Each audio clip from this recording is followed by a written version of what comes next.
Hi everyone, Kent Nerhus here, Director of Drone Operations for Endemic Environmental Services. And today I'm going to go over the Alaska Department of Transportation Peer Exchange. Now this is one of the first times I've been a part of something like this. It was very interesting. It was a peer exchange where there was multiple Department of Transportation agents in on this symposium, and they were learning from what they were doing up in Alaska with drones, as far as helping them out with their Department of Transportation. Now, just a few things to note. 82% of the population in Alaska has no road access. That is crazy. They have over 200 plus airports, and these airports, they are nodes, they are essential services for a lot of these small towns out in Alaska, and specifically up north in Alaska. The Alaska Department of Transportation, they have a small drone program that they use in order to force multiply their efforts in order to service the communities that are underneath them. They have a few drones. They have some DJIs, GoPro drone, which I'm guessing is a Karma, and SenseFly.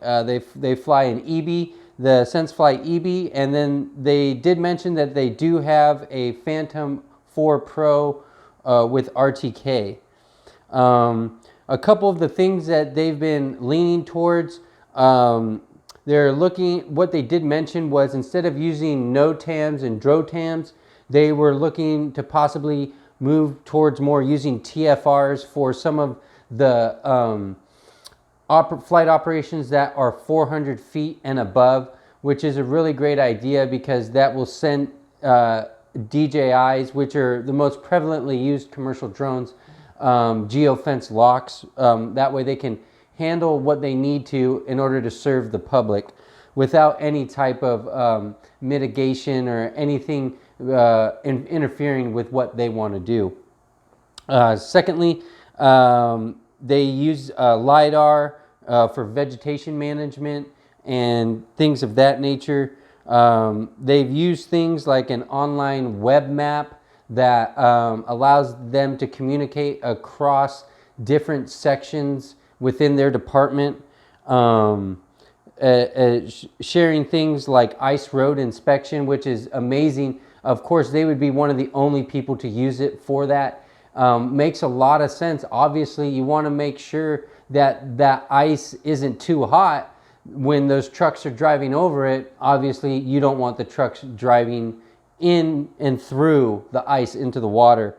Also, they did mention that they used it for certain SOPs, avalanche control, and rockfall mitigation as well. They did use drones on a whale survey in conjunction with NOAA. There was a whale that was trapped in a small bay or cove, and they used the drone for snot collection, which we've seen done in Hawaii. And it seems a great way to have an invasive way to, a non-invasive way in order to collect snot and get those readings from the whales. They did have other Department of Transportation agents present, and that's what this was all about. It was all about sharing about what other departments do with drones in order to advance their operations. So they had the Department of Transportation from Utah, which I sat in on their symposium last year at Commercial UAV Expo, Interdrone, and it was a great, it was a wealth of information that I gathered from there. So they're pretty advanced. I mean, they're moving forward. They have 35 pilots out there in Utah. They are used in every department now. They have found such a great use for these drones that it's now used everywhere within their Department of Transportation. One of the main needs that it fulfilled was it helped replace a lot of this, what they call snooper trucks, where a truck has to go out and inspect physically with a person, whether it be under a bridge or overpass, or perhaps some signage, some overhead signage, which was another thing that they loved about the drones, was they could do overhead highway sign inspection without shutting down any traffic, which I live out here in Southern California, LA region, and let me tell you, traffic, it's just another day for us. And if there's any way that you could prevent traffic, I'm all for it. What they mainly used it for was for mapping what they call structure promotion. This is new verbiage to me. I've never heard of structure promotion, but also I'm not in the inspection world or industry. I do use drones for inspections, but I just hand them off to the client, and then the client handles it themselves. Specifically with like engineering companies, if you're working with a traffic engineering company or bridge engineering company, something like that. Also too, in that overhead sign inspection, they estimated that they saved over $100,000 in inspecting those overhead traffic signs. They went from doing 2 signs the traditional way, manually inspecting, to being able to inspect 16 signs with the drone in the same amount of time. Now that's cost savings plus efficiency, and also on top of that, no traffic, which is what we all love. They are using AI to save time on inspections. One of the specific examples that they did give was rivets being put in on the back of the signs, the overhead traffic signs, and being able to count those and see how many are left, how many have fallen out. But the traditional way was having a human sit there at a computer and look at every single one of these signs. Now that they're using AI software, it's really streamlining the whole process. Also, they have used drones for vehicle count at snow resorts. They have seen an influx out there in Utah of people and population, and some of the resorts weren't ready for those types of things, so they used the drones for traffic control and also parking placement for some of those patrons. Also, they do use drones for detonation surveys of avalanches. What they use sometimes is either kind of an explosive that they will put on the side of the mountain, allow it to detonate, and then see the avalanche go down and then inspect that. Also too, what they use is howitzers, very large military guns that can shoot miles and miles away their ordnance and then land and explode on the sides of those mountains to be able to see those to be able to get those avalanches under control. Obviously, no humans are involved in the area where the ordnance is detonating. However, a drone in the air is a great solution, they said, for what they got going on. Also, too, they did mention that they use it for mapping using ground control points. They did prefer using the PPK, which is post-processing, and they use it in conjunction with ground lasers. That way they can get a lot of ground truthing going.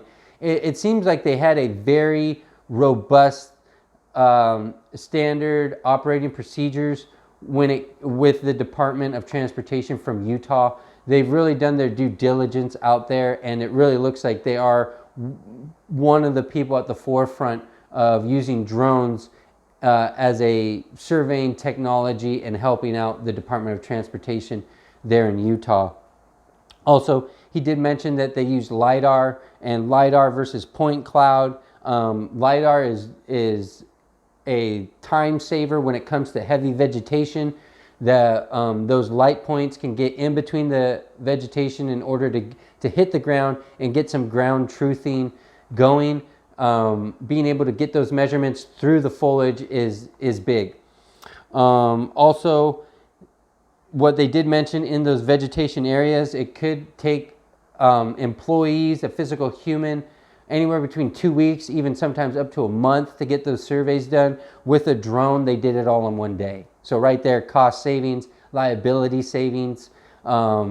It's just a money saver. That's what drones are used for. They're tools that are there to save you money, and that's how you make money, is through saving money.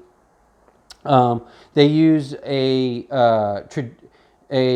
hybrid method combined with traditional. They combine the traditional with the UAS. He also did mention that they have a system already laid out for Skyways corridor and vertical ports, which is for delivery. It was amazing. They put up a graphic that had all these traffic lanes out in an augmented reality situation, and they had different levels. Package delivery was higher, and air taxis were even higher than that. And then you had all the low level things. So they're really getting out ahead of when UTM and beyond visual line of sight and package delivery gets here, because it's going to be here before we know it. Also, too, it helps with, they use DSRC, radar, and remote ID. So using all those combined in the software is really exciting to see what the future has for the rest of us here in the United States and the world. But it looks like Utah, they're a little bit ahead of the game. Also, handling data, taking on the data that's going to be required with all these drones, air taxis, and things like that. They have fiber. I believe it was the city of Salt Lake was the example that they gave, that has fiber optics all throughout the city, because they're going to have to be able to manage all this data coming in from all these drones all over the place. And they did do a simulator of what it would kind of look like with all these drones in the air, and it's not blacked out. You don't even really see them. Only time will tell when reality hits. But as far as seeing blacked out skyways of all these air taxis and drones, even I don't think that that's a reality. They're very non-invasive, and they don't do things. It will be done properly when drones are ready to come to the forefront for everyone.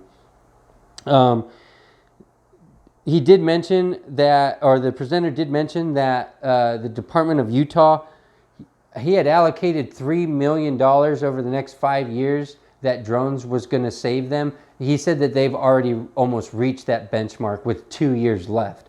So that really goes to show you how far out the drones can actually help, and how there still needs to be testing done to really get these things down, because they can just save you, obviously, millions of dollars.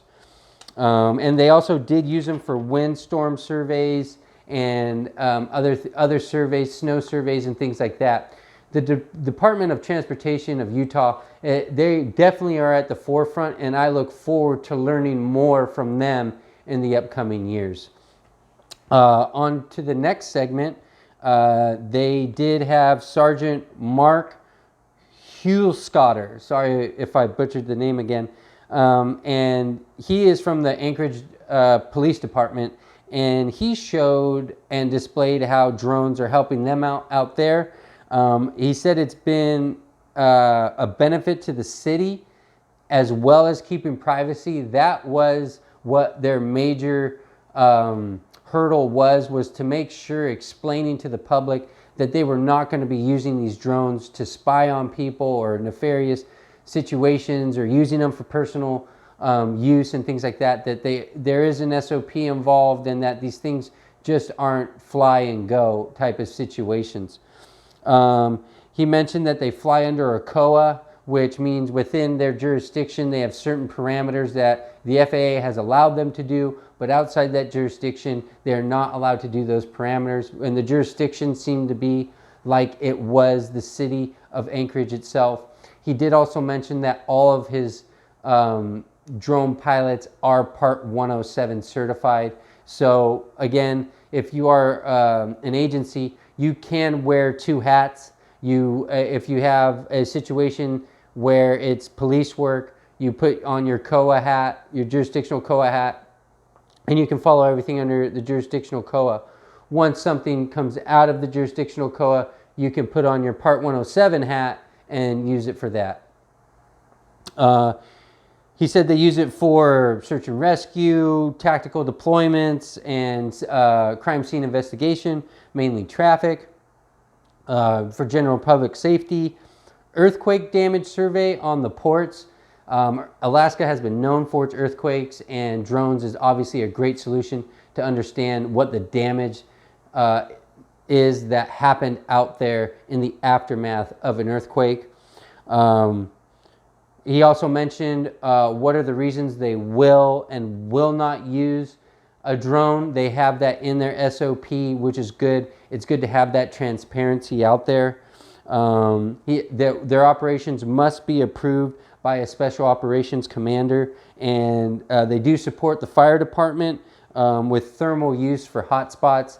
He did have a couple examples in there of a fire that they were actually flying for another reason. They spotted a fire and they were giving reconnaissance to the fire department, and the fire department didn't even notice that there was a house right next to the fire because they were coming in from the other way. So they thought it was all woodland area, but there was actually a house, I believe 100 yards away from the fire. And then when they went back after with the thermal, they showed the fire department that there was still hot spot there, and the fire department went out and handled that. So again, just another great tool in your toolbox to use with drones. And then also too, they do some operations over 400 feet, so they do request a what is called a special government interest waiver from the FAA. And then the next individual that was on was Aaron Mason, who is from Anchorage Municipal Light and Power.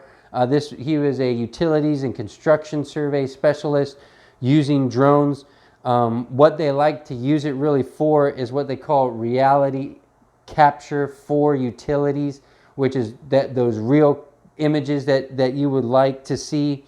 Large cost savings versus traditional services, whether it be a bucket truck getting a lineman up there in the truck to inspect it with a cell phone or a camera, and then also too helicopter, manned aircraft flying up a line, taking pictures from the helicopter.